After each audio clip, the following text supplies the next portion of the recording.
نحمده ونصلي علی رسوله الکریم.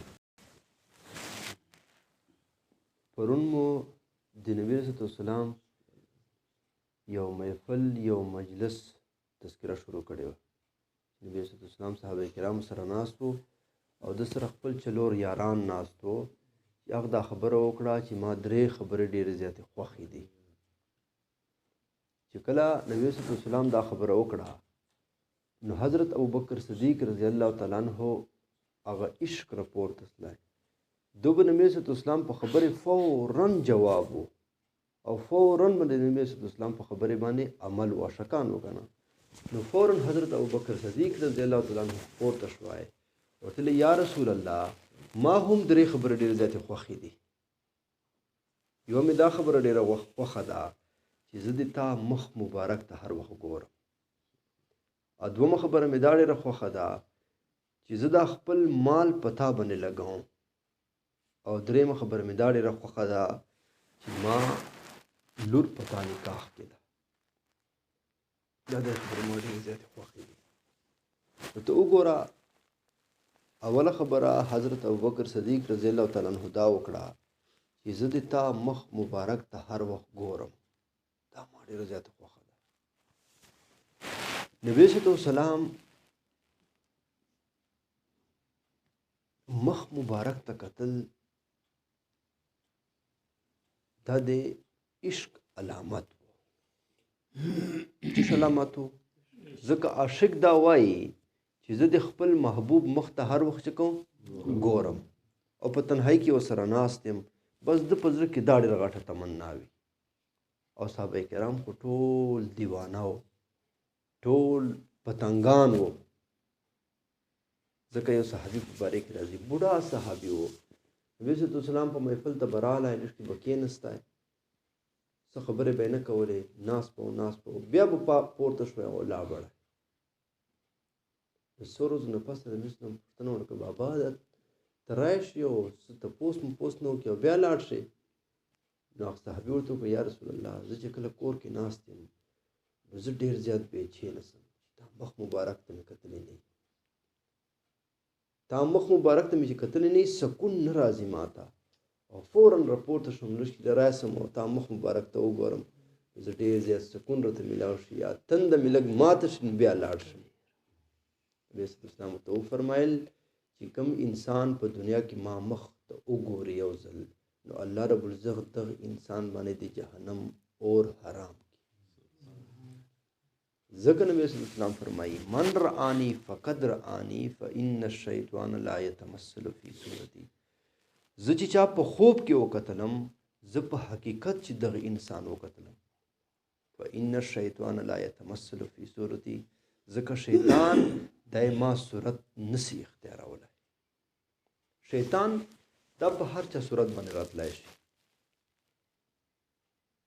خو نبی صلی الله علیه وسلم صورت او شکل دای نسی اختیارولی. موږ حضرات دا عشق داسې شی ده دې ته فنا فی رسول وایي چې کله سړی په رسول کې فنا شي نو دته یو داسې درجه میلاو شي چې بیدای نبی صلی الله علیه وسلم په خوب کې نه په ویښو باندې هم زیارت ورته کیږي او دې ته وایي صاحب حضوري. صاحب حضوري چې آپ په ویښه باندې محبوب ګوري. موږ استاد د مفتی حسن صاحب په لاهور راوین سره مدرسه ده میواتی ده دو نیکه مولانا الیاس رحمه الله سره دعوت کار شروع کړو. نو یو طلباو ته پوښتنه کوي استاد جی وای تا ته کله د نبی صلی الله علیه وسلم په خوب کې زیارت شوی ده؟ وای الحمدلله مجھے کئی دفعہ جاگ کې بھی ہوا ہے. په خوب کې ده ما ته الحمدلله په خوب باندې هم شوی ده. دې ته صاحب حضوري وایي. نبی صلی الله علیه وسلم صحابه کرام مکمل عاشقان ځکه چې کله نبی صلی الله علیه وسلم مدینه منورې طرف ته هجرت کولو اراده وکړه نو حضرت ابوبکر صدیق رضی الله تعالی عنہ ورسره و. نو چې کله غار سور ته لاړه نو حضرت ابوبکر صدیق رضی الله تعالی عنہ ته وفرمایل چې یا رسول الله زه به لږ دا غار صفا کم بیا ته پس اندر راځه. نو حضرت ابوبکر صدیق رضی الله تعالی عنہ غار ته دننه شوی او غار را صفا کړای په هغې کې سروي و، نو سروي په څادر سره بند کړه، یو سروی پاته شوی، نو هغه ته یې پښه ورکړه او بیا محبوب ته وفرمیل چې یا رسول الله راشه راشه. نبي صلی الله ور داخل شوی. هی ورته ابوبکر زه د تا ګود کې به خپل سر کېږدم، ځکه محبوب ټوله شپه ویښه تېروه، روز ستړی و. نو حضرت ابوبکر صدیق رضی الله تعالی عنہ په ګود کې د محبوب سر مبارک، امام الانبیاء، د کائنات سردار سر د حضرت ابوبکر صدیق رضی الله تعالی عنہ په ګود کې پروت و. عاشق نور څه غواړي چې تنهایی وي او دی خپل معشوقې سره ناست وي او بار بار یې مخ ته ګوري. داسې منظر به وایي نه بیا ځمکې کتلی او نه به اسمان کتلی و. لږ ټیم نه پس ته حضرت ابوبکر صدیق رضی الله تعالی عنہ هغه مار ټک ورکړی، نو سترګو نه یې اوښکې روانې شوې، نو یو اوښکې د نبي صلی الله علیه وسلم په مخ مبارک باندې واچېدله. فوراً محبوب راپورته شوی او ورته ویل یا ابوبکر صدیق ولې جاړې؟ د کائنات سردار سر په تا ګود کې پروت ته بیا جاړې؟ یا رسول الله زه خو یو زهریله څیز وچېچلم. محبوب په هغه باندې دم هم واچولی، خو بهر کې حضرت عطاءالله شاه بخاري رحمه الله به دا خبره کوله، وایي داسې لګي چې دا محبوب مخ مبارک دا قرآن و او حضرت ابوبکر صدیق رضی الله تعالی عنہ ګود چې کوم و دا رخل و او حضرت ابوبکر صدیق رضی الله تعالی عنہ مثال د اخ کاری و چې کوم کاری ته مخکې پر رخل کې قرآن پروت او د قرآن وایي. د محبوب مخ مبارک قرآن و، حضرت ابوبکر صدیق رضی الله تعالی عنہ ګود رخل و او حضرت ابوبکر صدیق رضی الله تعالی عنہ د اخ کاری په شان و چې د بار بار د محبوب مخ ته کتل او ویلی. د داسې منظر و چې حضرت عمر رضی الله تعالی عنہ با په جوش کې رالی او ډېر هغه شوق پې رچیکس لای او بیا به حضرت ابوبکر صدیق رضی الله تعالی عنہ ته وفرمیل ای ابوبکر ته زما د زندګي ټولې نیکۍ واخله، خو چې کومې درې شپې تا محبوب سره په غارسو کې تېرې کړي دي هغه درې شپو نیکۍ ما ته راکړه، نور زما زندګي ټول هغه واخله.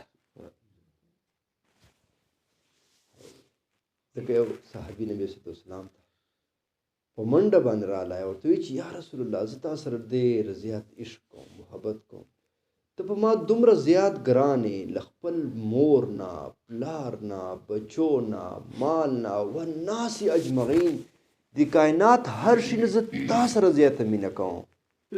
و انی لاسکرک فما اصبر حتی اجیء فانظر الیک. لیکن یا رسول الله زه چې کله ما تر یاد شي که نه ما ته بیا سکون نه راځي، نو زه باغ کې په منډه باندې تا محفل ته رایسم او یا رسول الله چې کله زه د تا مخ مبارک ته وګورم پر سکون شم، ما ته چې شی میلاو سي سکون میلاو سي، ستړی مې ختمه سي، خوند راته میلاو سي.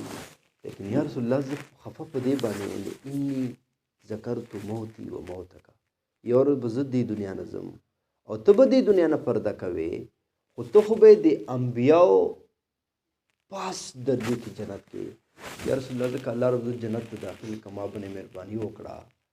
و ان دخلتها لاراک، یا رسول الله زه خو که داخل شم او په کوم جنت هغه جنت کې خو به زه نه یم چې کوم جنت کې به ته یې، نو داسې جنت خو ما ته خوند مه راکوي یا رسول الله، داسې جنت ما نه دی پکار، داسې جنت کې به خوند څه وي چې په کوم جنت کې د تا مخ مبارک او د تا چهره انور دیدار نه وي. نبی صلی الله علیه وسلم ورته وفرمایل صحابي خفه کېږه مه، المرء مع من احبه، په دنیا کې چې څوک چا سره عشق کوي دا انسان به قیامت په ورځ هغه انسان سره.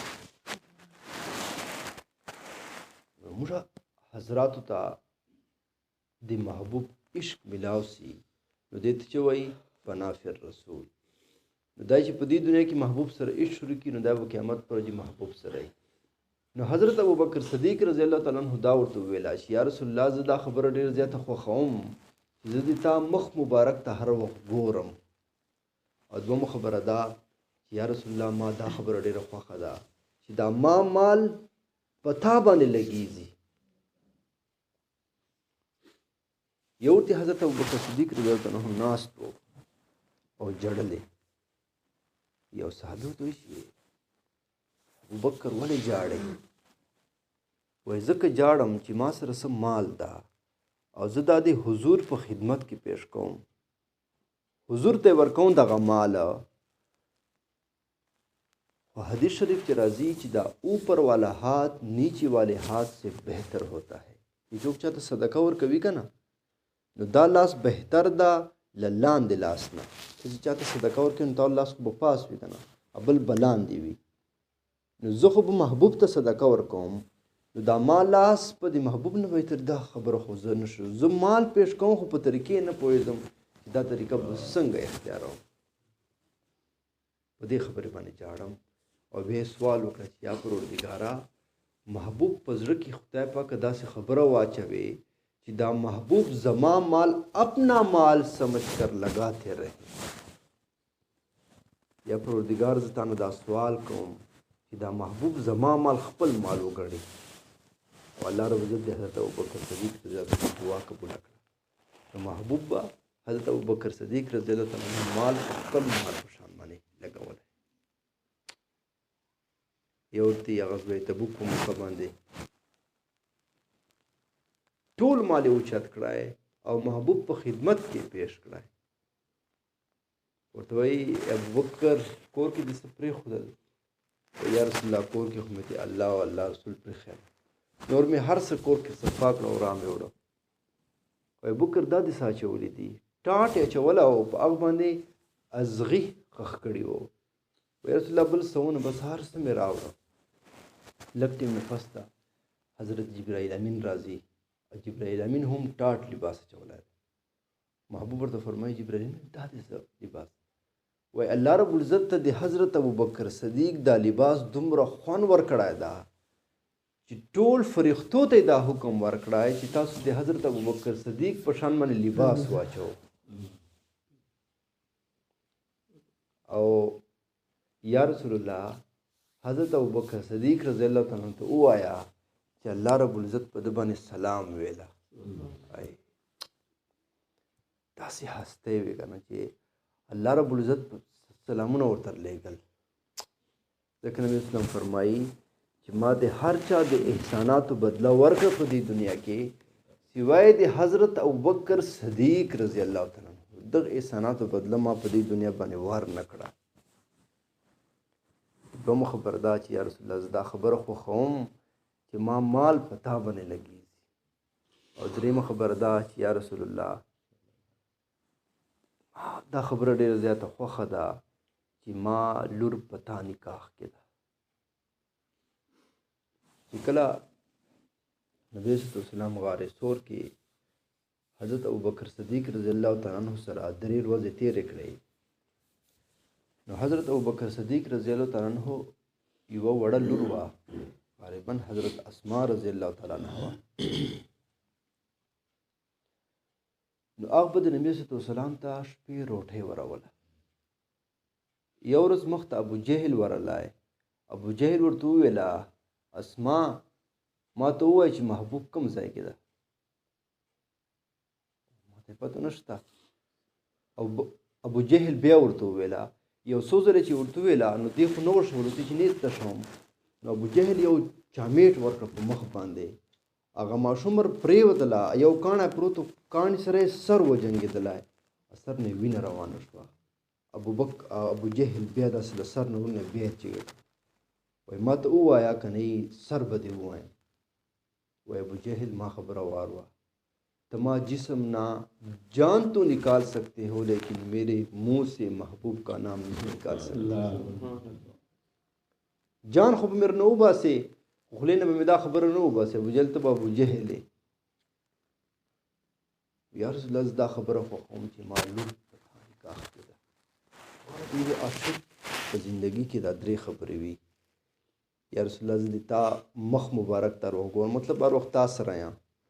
او یا رسول الله زما مال چې روح په تا باندې لګېږي او ما لور په تا باندې نکاح باندې، مطلب ځان مال اولاد د عاشق نشانی ده. الله رب عزت